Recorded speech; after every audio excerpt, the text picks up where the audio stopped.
बिस्मिल्लाहिर्रहमानिर्रहीम। अस्सलाम वालेकुम दोस्तों आज हम बात करेंगे सैयद सलमान नदवी जो कि एक बहुत बड़े आलिम दीन थे। उनको अल्लामा मोहम्मद इकबाल एक ख़त लिखते हैं। 13 नवंबर 1917 है ख़त की डेट। बिल्कुल छोटा सा एक ख़त जिसमें सलमान नदवी रहमतुल्लाह अलैह को सैयद सलमान नदवी जो एक आलिम दीन थे उनको मुखातिब करते हुए ये ख़त लिखते हुए अल्लामा मोहम्मद इकबाल फरमाते हैं कि इसमें ज़रा भी शक नहीं कि तसव्वुफ़ वजूदी सरज़मीन इस्लाम में एक अजनबी पौधा है जिसने अजमियों की दिमागी आबो हवा में परवरिश पाई है।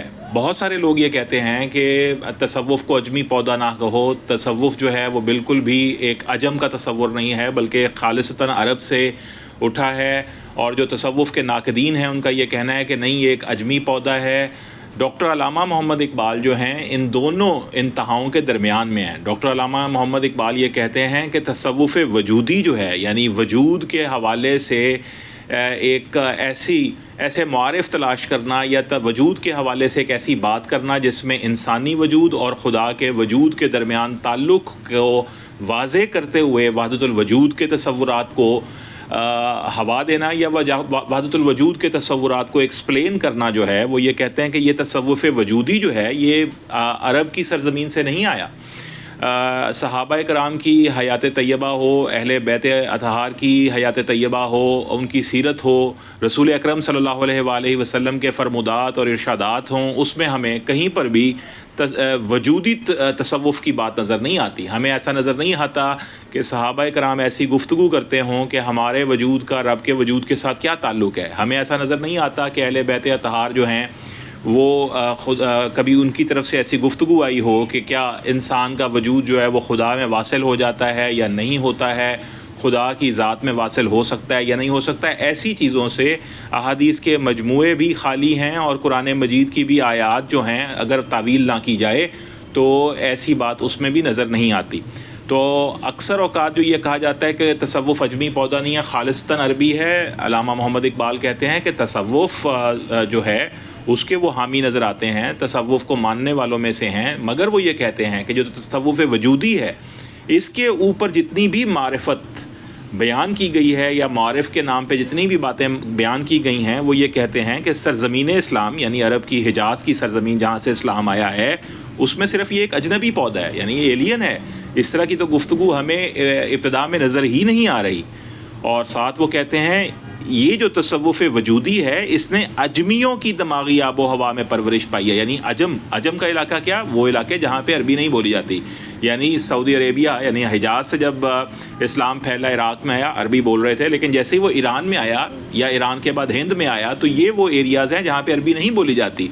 अजम में जो स्पेशली ईरानी आबो हवा इसको मिली यानी ईरानी सरज़मीन पर जब ये आया तो वहाँ पर जो ये बहस हो रही थी, ये गुफ्तगू हो रही थी अपने वजूद के हवाले से, उसके अंदर जो स्पिरिचुअल हाई हासिल करने के लिए या स्पिरिचुअलिटी की तलाश में, चाहे वो हिंद की सरज़मीन हो जहाँ पे बुद्ध मत बड़ी आम थी, वो ये कह रहे हैं ये अजनबी पौधा है, यहाँ आके ये तसव्वुफ़ वजूदी की गुफ्तगू शुरू हुई है, पहले तो ऐसा नहीं था। फिर अल्लामा इकबाल मज़ीद लिखते हैं कि मेरा तो अक़ीदा है कि गुलूफ़ ज़ुहद और मसला वजूद मुसलमानों में ज़्यादातर बुद्ध मत यानी संबत मज़हब के असरात का नतीजा है।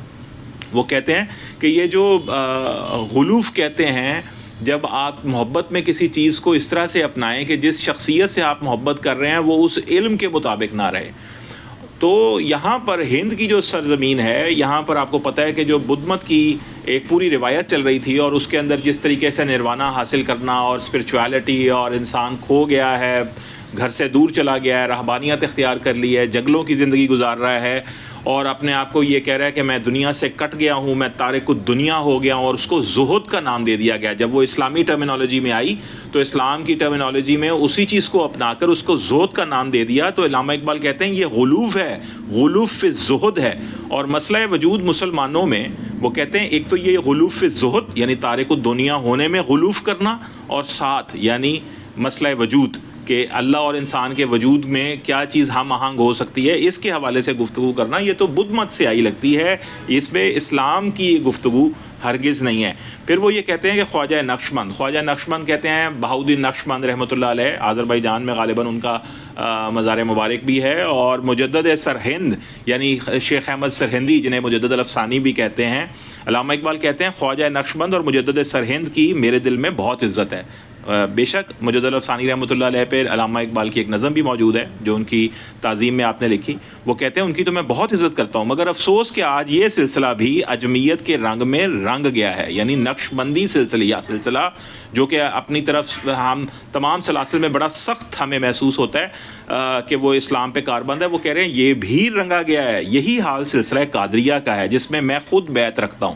یعنی علامہ اقبال کوئی تصوف کے ایلین نہیں ہیں، تصوف کے سے اجنبی نہیں، اجنبیت میں نہیں ہیں، تصوف کے غیر لوگوں میں سے نہیں ہیں. وہ تصوف کیا، وہ تو بیعت ہوئے تھے قادریہ سلسلہ میں. اس پر وہ خود ایڈمٹ کرتے ہیں کہ یہی حال سلسلہ قادریہ کا ہے جس میں خود بیعت رکھتا ہوں.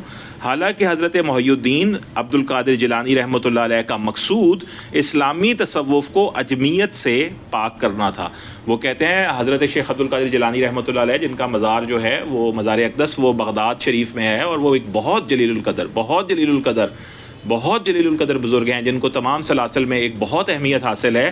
وہ کہتے ہیں وہ ان کا تو مقصود ہی یہ تھا کہ جو تصوف ہے اس میں اجمیت کے اثرات نہ آئیں، اس میں غلوف پیدا نہ ہو، اس میں غلوف فی الزہد پیدا نہ ہو، اس میں تصوف وجودی نہ آئے. عجب باتیں وجود کے بارے میں، اللہ کے وجود کے بارے میں، انسان کے وجود کے بارے میں، فنائیت کے بارے میں، بقا کی عجیب تمثیلیں جو ہیں اس سے پاک کرنا ہی تو شیخ عبد القادر جیلانی رحمۃ اللہ علیہ جو تھے ان کی پوری اس پہ کوشش تھی. لیکن وہ یہ کہتے ہیں کہ انفارچونیٹلی قادری سلسلہ ہو یا نقشبندی سلسلہ، یہی حال ہر طرف نظر آتا ہے کہ زہد یعنی تارک الدنیا میں بھی غلوف پایا جا رہا ہے، اور موجودہ مسئلہ وجودی جو ہے وہ اسلامی سرزمین میں ایک اجنبی پودے کے سوا اور کچھ نہیں.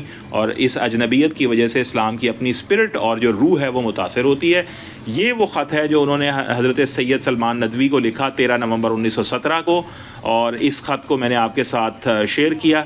اس پہ غور و فکر کیجئے اور دیکھیے کہ جو تصوف ہے اس پر یہ جو تنقید لوگ کر رہے ہیں یہ کیوں کر رہے ہیں اور اس کی وجوہات کیا ہیں، اور ہم تصوف کو اسی اسپرٹ میں کیسے ریوائیو کر سکتے ہیں جو کہ اسلام کی خود اپنی اسپرٹ ہے جو درجہ احسان ہے. اپنا بہت خیال رکھیے گا. اسی طرح کی کسی اور ویڈیو کے ساتھ کسی اور وقت پھر حاضر ہوں گے. السلام علیکم.